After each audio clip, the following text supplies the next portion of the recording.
आज वोटिंग शुरू हो चुकी है। शांतिपूर्ण ढंग से जो मतदान वो चल रहा है और जिस तरह के कयास लगाए जा रहे थे, लोगों में भारी उत्साह सुबह के समय देखने को मिल रहा है। मैं तस्वीरें आपको दिखा दूं, एक लंबी लाइन सोनीपत के गांव बडोली में देखने को मिल रही है। यहां से प्रदेश अध्यक्ष मोहनलाल बडोली का यह पुश्तैनी गांव है जो बीजेपी पार्टी के प्रदेश अध्यक्ष है। और जिस तरह से प्रदेश अध्यक्ष हैं तो लोगों में भी एक भारी उत्साह और एक लंबी लाइन यहां पर देखी जा रही है। आप देखिए तस्वीरों में, महिला हो, यूथ हो या फिर बुजुर्ग हो, सभी में एक भारी उत्साह यहां देखने को मिल रहा है। और पुलिस की भी मौजूदगी यहां पर है ताकि शांतिपूर्ण ढंग से जो मतदान किया जा सके। अधिकारियों की मौजूदगी में शांतिपूर्ण ढंग से जो मतदान चल रहा है और लोगों से प्रयास हम जरूर करेंगे बातचीत करने का कि किन मुद्दों को जहन में रखकर आप वोट करने के लिए पहुंचे हैं। जी, सबसे पहले राष्ट्र हित है जी, फिर अपना हित बाद का।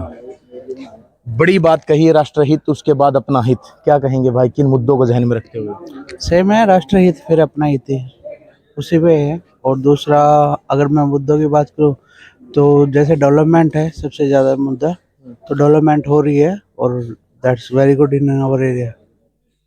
बड़ी बात कही जा रही है, क्या कहेंगे जी, किन मुद्दों को ध्यान में? जय बाबा की।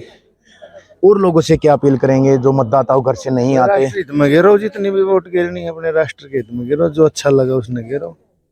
कहीं ना कहीं राष्ट्रहित एक बड़ा मुद्दा यहाँ पर निकल कर आ रहा है। एक बुजुर्ग महिला, उनसे बातचीत करने का प्रयास हम करें, लेकिन वो जा चुके हैं। वोट डाल के आए हो जी? एक मिनट दे दे। वोट डाला है? हाँ जी, वोट डाल दी। किस मुद्दों को ध्यान में रख के वोट डाला?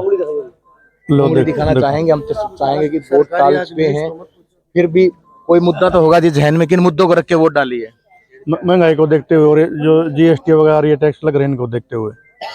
जी, तो कहीं ना कहीं वोट डाल के आ चुके हैं या फिर मतदाता हो। राष्ट्रहित और बेरोजगारी और टैक्स के भी मुद्दे यहाँ पर उठे हैं जिनको जहन में रखते हुए मतदाता वोट डाल रहे हैं। बहरहाल आज यह ईवीएम मशीन में सभी उम्मीदवारों का भविष्य कैद हो जाएगा और 8 तारीख को स्थिति स्पष्ट हो जाएगी कौन उम्मीदवार अब की बार चंडीगढ़ में पहुंचेगा। सोनीपत से नितिन आंतिल, न्यूज़ 18।